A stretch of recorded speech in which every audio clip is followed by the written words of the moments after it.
there, I'm Guildmaster Dan, and welcome to The Fourth Wall. Now, today's topic is a sensitive one because, well, we're dealing with sensitivity. The unfortunate truth is that most of us have not led perfect lives. Tragedies happen, we're scared of things, and we feel uncomfortable in certain situations. Well, for some of us, we can find ourselves pushed to intense emotional reactions, triggered, if you will, by being placed into certain situations or exposed to certain things. Well, you find yourself as a GM in the situation where you have a potential player or maybe an existing player that has one of these triggers that can cause them to have an intense emotional reaction. Well, how do you handle that? To help you out, today we're going to be talking about handling triggers.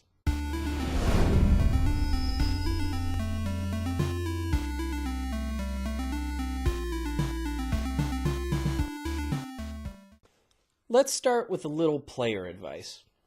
Players, if you know that you have a trigger, that you have certain situations or imagery or topics that will set you off and give you a intense emotional reaction, whether it's, it just makes you shut down or it makes you anxious or, makes you irritable or makes you want to cry, it's okay. You want to let your game master know about it, though.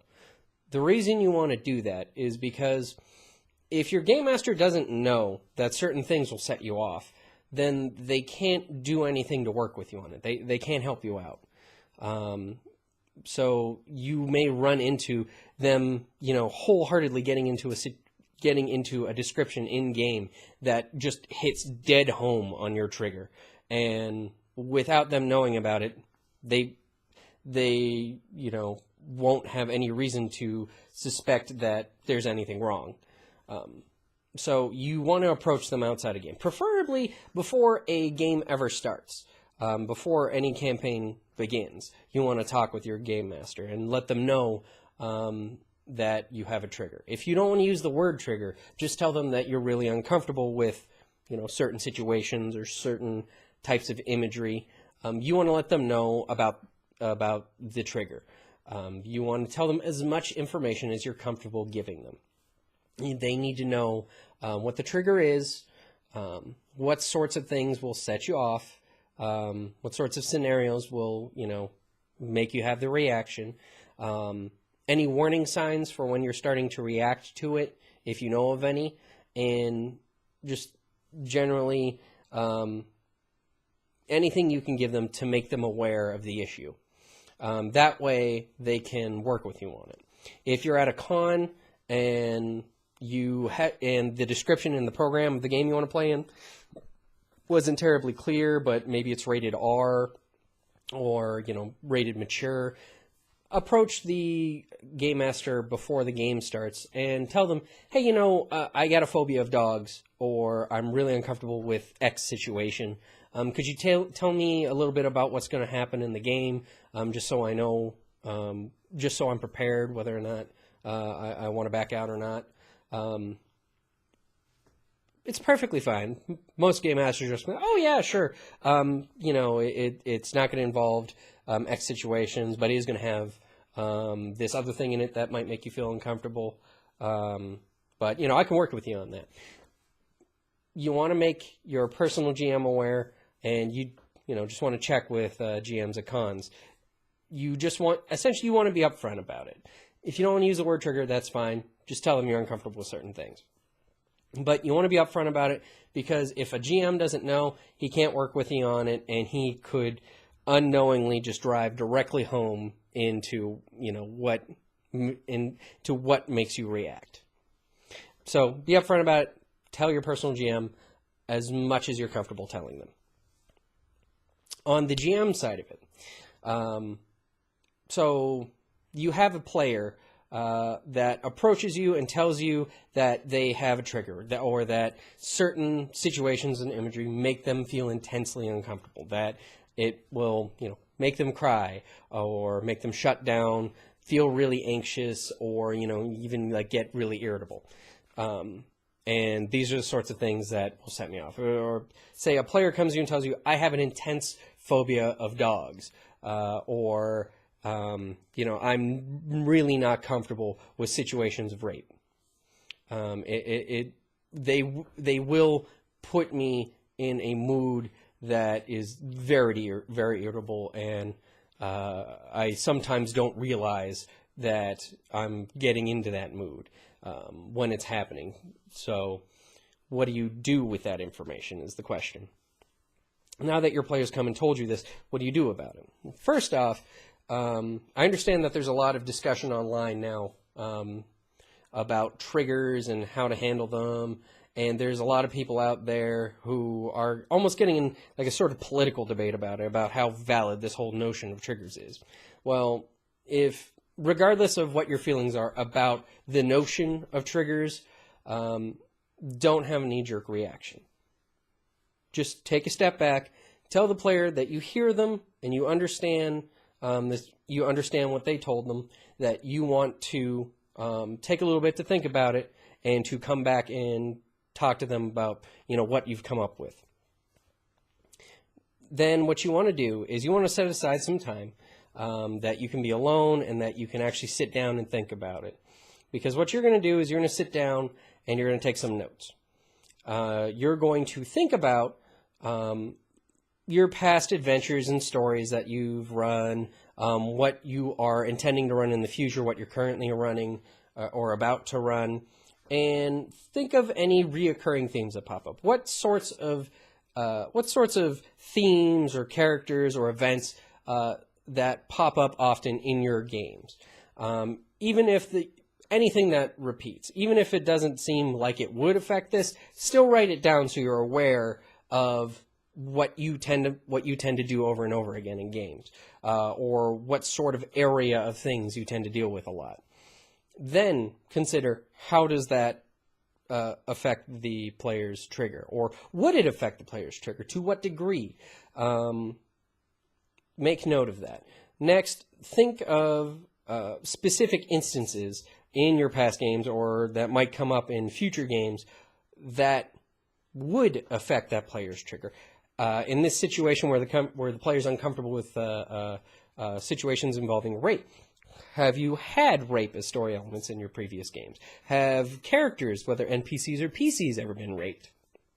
Were they raped on camera or off camera? Was it just something that happened in the background, or did you actually have to describe a little bit of it? For example, did you have a Jack the Ripper style villain who rapes and kills his victims? Did the players maybe come across him in the middle of the act and came in and stopped him? To what intensity have those events or characters happened in your previous games, or will happen in future games? Make notes on all of these things.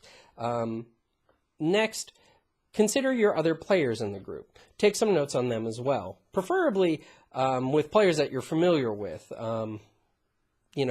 Think about what sorts of characters they like to play, what sort of situations do they like to play, what sort of characters are they planning on playing, and what sort of situations can you expect them to role play with those characters.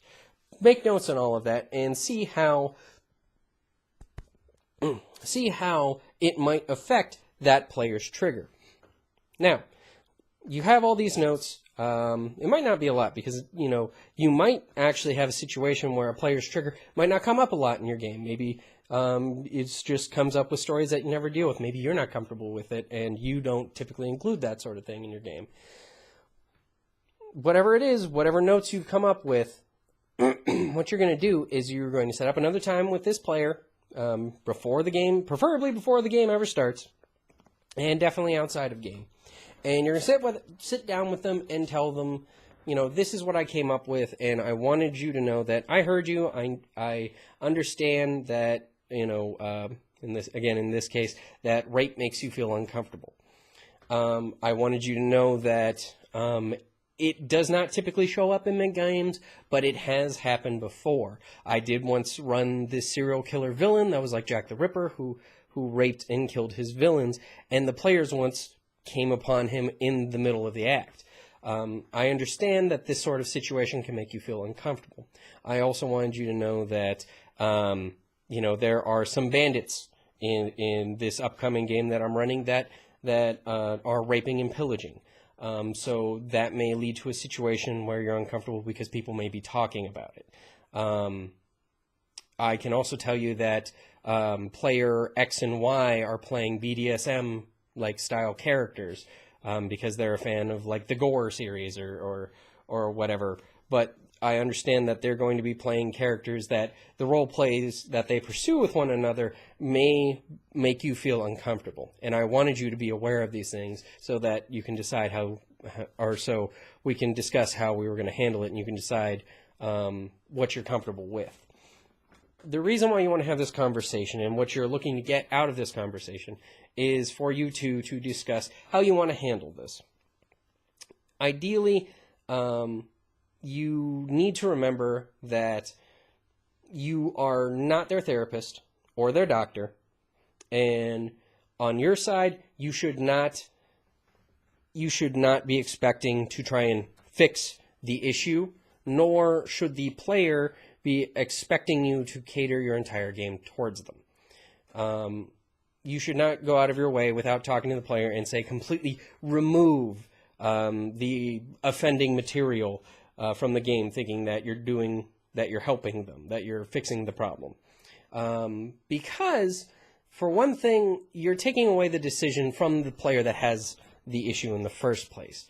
For this player, even though they are really uncomfortable with this sort of topic, with this sort of imagery, they may use role-playing as a means of personal therapy. They may want to expose themselves to this thing and this sort of distanced level of role-playing games because it helps them, but sometimes they don't realize when they're starting to react, hence why they approached you. Don't just assume that you're going to fix the problem by removing it. You need to be aware of it so you can talk to your player. And then on the player side of it, they should not expect you to completely cater to the game, to completely remove things from the game, because you do have other players that don't have that issue. And, the story elements that you're talking about could be part of their storytelling experience, of their immersive experience. And you shouldn't just remove it for one reason or the other. What you're really trying to get out of this conversation is you're trying to make yourselves both aware and being considerate of each other.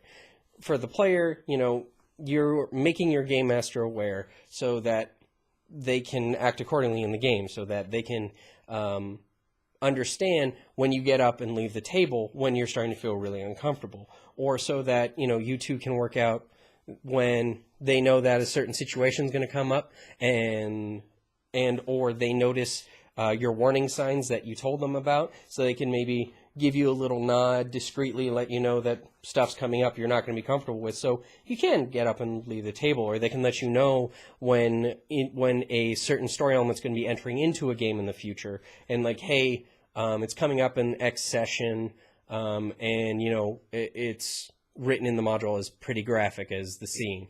I just wanted to let you know in case you wanted to sit out or if you wanted to give it a try. Game masters, you want to bring this up with the player and let them make the decision whether or not they want to try it or not. Don't just assume that you're going to get rid of it and solve the problem, because that's taking it away from the player. You guys are mutually discussing this, and you're both making yourselves aware and being considerate of one another.